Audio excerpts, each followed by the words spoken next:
Y es jueves, así que vamos ya mismo al encuentro de Juliana González de la DW, allí en Berlín, Alemania. Juliana, ¿cómo estás? Hola Darío, qué placer saludarte en este jueves. Lo mismo digo. Juliana, contanos un poco, hay bastante repercusión que está generando la difusión de esta carta abierta que llama a combatir la pobreza, que insta también al sector privado a aportar en esta lucha, que tiene la firma de varios líderes mundiales, sobre todo de varios líderes europeos.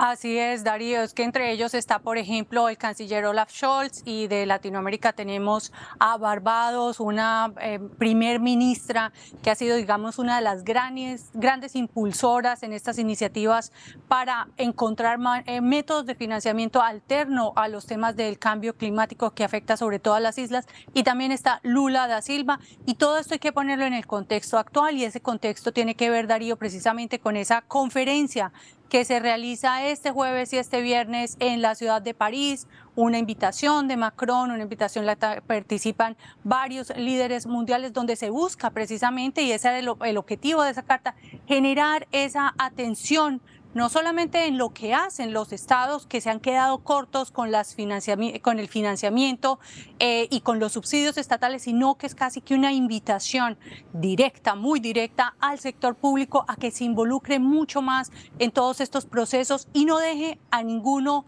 digamos, colgado, como diríamos en Colombia, o excluidos de todos estos procesos, sobre todo los que tienen que ver con la transición energética, Darío. Ahora, a ver, ¿qué tipo de mecanismos son los que se están discutiendo, digamos, que podrían implementarse en concreto? Porque obviamente se habla mucho en términos abstractos, pero digo, ¿hay mecanismos puntuales que estén analizándose?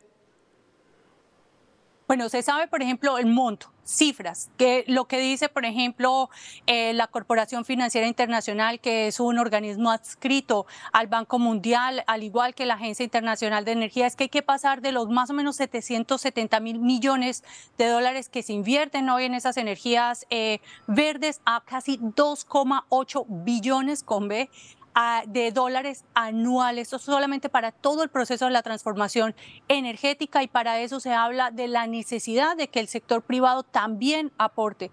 Pero esto, Darío, no tiene, digamos, de momento ninguna explicación muy clara de cómo sería ese mecanismo a ciencia cierta. Tenemos varios mecanismos que están sobre la mesa, como los swaps, por ejemplo, de deuda por naturaleza, que ya se aplican en algunos países, pero otros mecanismos de financiamiento privado no se tienen. Y ahí es donde, por ejemplo, los activistas en estos temas de lucha contra la pobreza, calentamiento global, hablan de la preocupación que puede generar el hecho de que países que ya están bastante endeudados y empobrecidos, pensemos por ejemplo en los países de Centroamérica, que son los que tienen una de las menores huellas de carbono del mundo, pero son unos de los que más sufren, digamos, los impactos y los embates de del cambio climático, de esa repetición sucesiva de hechos como los huracanes cada vez peores, pues no van a tener la manera de devolver créditos, si es que ese es el mecanismo que van a hablar, por ejemplo, en esta conferencia. Pero de eso va la conferencia, encontrar precisamente mecanismos de financiación alternos que promuevan la inversión privada y que busquen de alguna manera encontrar otra manera que no sea solamente a través de deuda. Claro.